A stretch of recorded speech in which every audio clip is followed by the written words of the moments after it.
जी दोस्तों, पिछली वीडियो में हमने फ़ाइल को सेव करना सीखा था सेव से और सेव एज से। इस वीडियो में हम ये देखेंगे कि किस तरीके से वर्ड में हमारी न्यू फाइल या पहले ही बनाई हुई फ़ाइल को जिसको हमने सेव किया था उसको कैसे खोलेंगे। न्यू फाइल का मैंने बताया था कि फ़ाइल में जाके न्यू में जाएंगे, ब्लैंक डॉक्यूमेंट में जाएंगे, न्यू फाइल आ जाएगी, या कंट्रोल एन प्रेस करेंगे तो न्यू फाइल आ जाएगी। अब जो हमने ये फाइलें डेस्कटॉप पे बनाई हुई हैं, इनको किस तरीके से हम खोलेंगे, इसके भी कई तरीके हैं।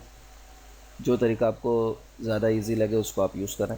फाइल में गए, ओपन में गए, माय कंप्यूटर, और ये देखिए रिसेंट डॉक्यूमेंट में ये ऑलरेडी पहले से ही आ रहा है। मैंने बताया था आपको कि रिसेंट डॉक्यूमेंट जो फाइल हम पहले लास्ट टाइम काम करा होगा वो यहाँ पे आ रही होंगी। यहाँ से भी डायरेक्ट हम खोल सकते हैं। कंप्यूटर में गए, डेस्कटॉप पे फाइल है, डायरेक्ट डेस्कटॉप पे जा सकते हैं, ब्राउज से जा सकते हैं, डेस्कटॉप पे गए।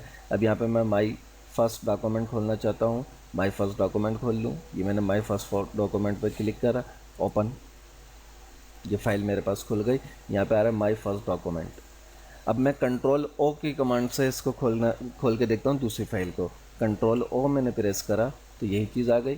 Control O, computer, desktop, my second document. अब यहाँ पे मैं आपको एक चीज़ और बताऊँ, ये ओपन आ रहा है, ओपन के साथ एक एरो बना हुआ है। एरो का मतलब इस फाइल को ओपन, ओपन रीड ओनली, सिर्फ पढ़ सकता हूँ, इसमें कोई काम नहीं कर सकता। ओपन एज कॉपी, ये कॉपी करके फिर इस फाइल को खोलेगा। Protected, open in protected view, ये आगे का पार्ट है, जब हम आगे प्रोटेक्ट का पढ़ेंगे तो फिर उसमें देखेंगे। तो ओपन हम कर लेते हैं इसको सिंपल। इसको ओपन करा, देखिए माई सेकेंड डॉक्यूमेंट, माई सेकेंड डॉक्यूमेंट भी ओपन हो गया है। जी दोस्तों, फाइल खोलने का एक तीसरा तरीका भी है कि पहले उसके लिए सॉफ्टवेयर का खुला होना ज़रूरी है। एम एस वर्ड मेरे पास देखें आप, ये ऑलरेडी खुला हुआ है। इस फाइल को मैं पकड़ूँ, माउस का लेफ़्ट क्लिक प्रेस करके रखूँ, इसको कहते हैं ड्रैग एंड ड्रॉप।